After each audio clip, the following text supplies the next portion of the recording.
Hey, what's going on, guys? Welcome back. This is Ryan Bossery from Rywire, and today we are going to go over plumbing and a battery install with a Hasport bracket.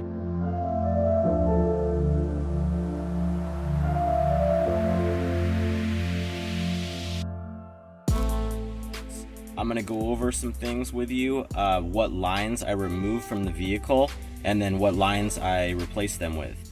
Mostly it's going to be fuel lines and our clutch line. So let's get started with that.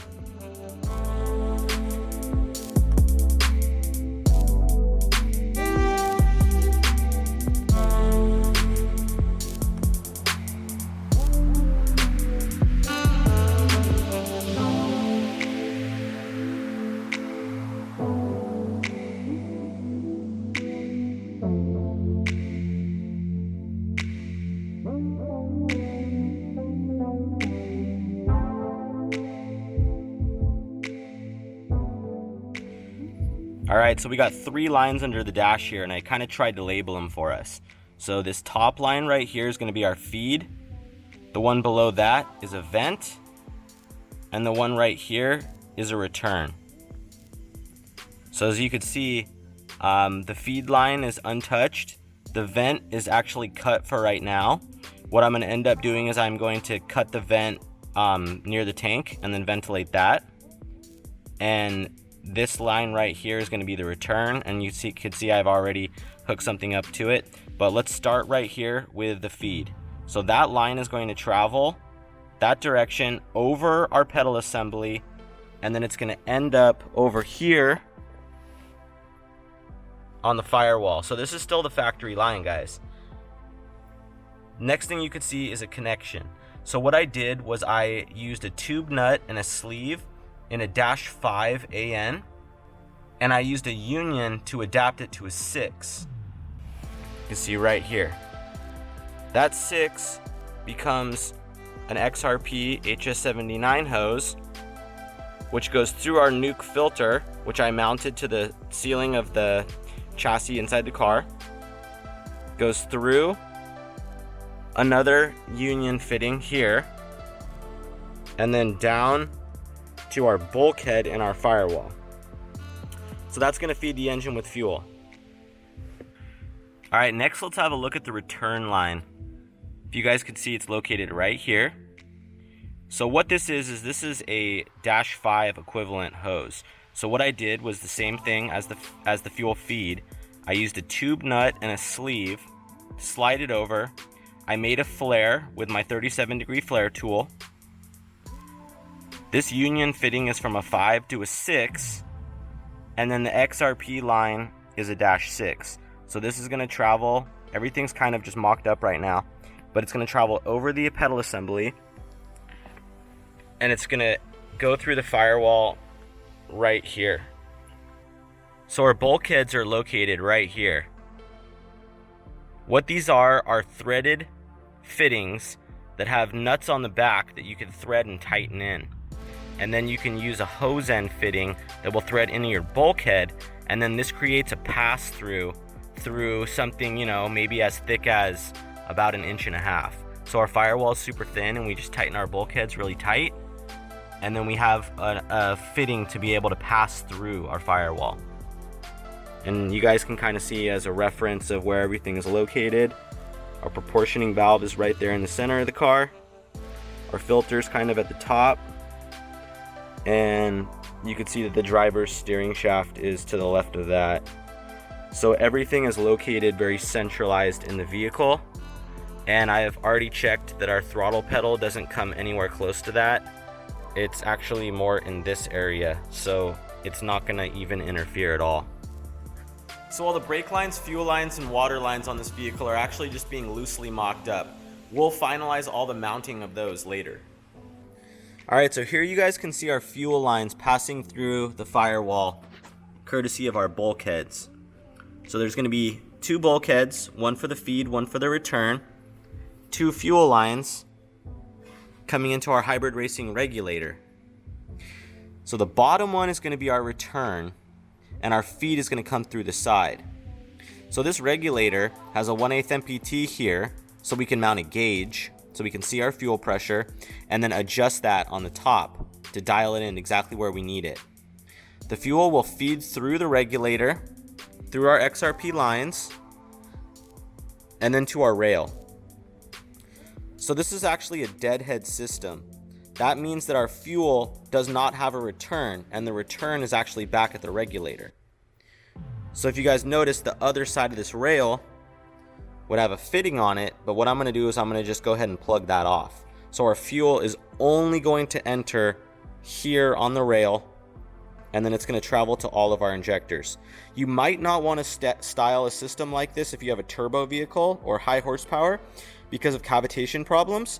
But in our case, with this lower powered naturally aspirated engine, it's going to be just fine, and it's recommended to use that way, no problem. Alright, so I hope this fuel system overview was easy enough to follow for you guys. I tried to start from the factory hard lines of the CRX and take you all the way to the rail. You may have also noticed that the fuel pressure regulator wasn't properly mounted. I just have it threaded in with one bolt.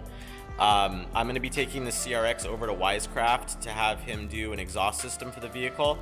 Also, he's going to be doing a bracket for a regulator amongst a couple other little things. So stay tuned for that. But let's move right along. So the next thing I want to talk about is battery installation and mounting. I actually reached out to my buddy Brian from Hasport for this one. They make a really cool PC680 battery mount caddy that goes right underneath the passenger side headlight. It mounts to the chassis. It's a very easy installation, and I wanted to take you guys through that really fast. So here is our Hasport Odyssey mount mounted on our CRX. You guys can see there's two white hardwares right here that make this a pretty much bolt-on affair. So they bolt onto the chassis in those two locations, and then the only thing that you really got to do, I mean, I suppose you don't have to, but I chose to do, is they give you a bracket that would fit right there, and you actually have to use two nut certs and make those holes into the side of your frame rail. So after you've done that, it does become a bolt-on affair. One thing that I did, just because I really wanted this to be as factory as possible of an installation, is if you guys can see here on the bottom, I actually had to kind of heat up some of this plastic and form fit it into place. Because there was a battery never really meant to live right here, of course, you know, Hasport had to improvise, and they couldn't mount the battery too much higher because the bumper light sits right about here. So I understand why they did that. It's kind of low, but that's okay because it's not too low. It's not the lowest point of the vehicle or anything. But yeah, I'd say that this is a pretty great piece. Really easy installation. If you guys were following my Instagram, you noticed that I had it installed in just a few minutes. It's got a removable plate right here so you can still access the battery. And pretty happy with the install, so thank you guys so much for this bracket. So I wanted to explain the modification I did to the fuel feed line. This is our factory position. I went ahead and cut it here and then made the flare right here on our factory feed line. Here's our return. It's very similar, but it's on the driver's side of the vehicle. You can see that there's a factory grommet right here, and then a factory fitting right here. You would sleeve a hose to the end of that. So what I did was I just pulled it through and then cut it off, and then made my connection on the driver's side of the vehicle. And lastly is our vent line. Same thing, I just pulled it back, cut it off, and here's what it looks like. So the last thing I want to go over for today is our clutch line and the routing of the lines. So let's take a look. So for better clearance, I actually ended up mounting our clutch master cylinder upside down. As you could see, the overflow bottle line is actually now upside down, and that'll just travel under the pedals and into the engine bay. Next, you guys can see the banjo that I elected to use. So that just has a double crush washer, a banjo line, and then I used a female -3 hose end on that with crimped hose. And this hose actually travels up and around and over the top of our pedal assembly here.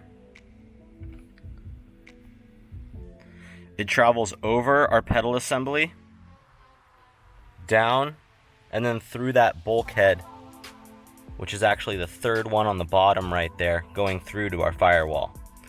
So I'll show you guys what it looks like in the engine bay from there. In the engine compartment, you can see the third from the bottom line is our clutch line. So that line will travel underneath the fuel lines.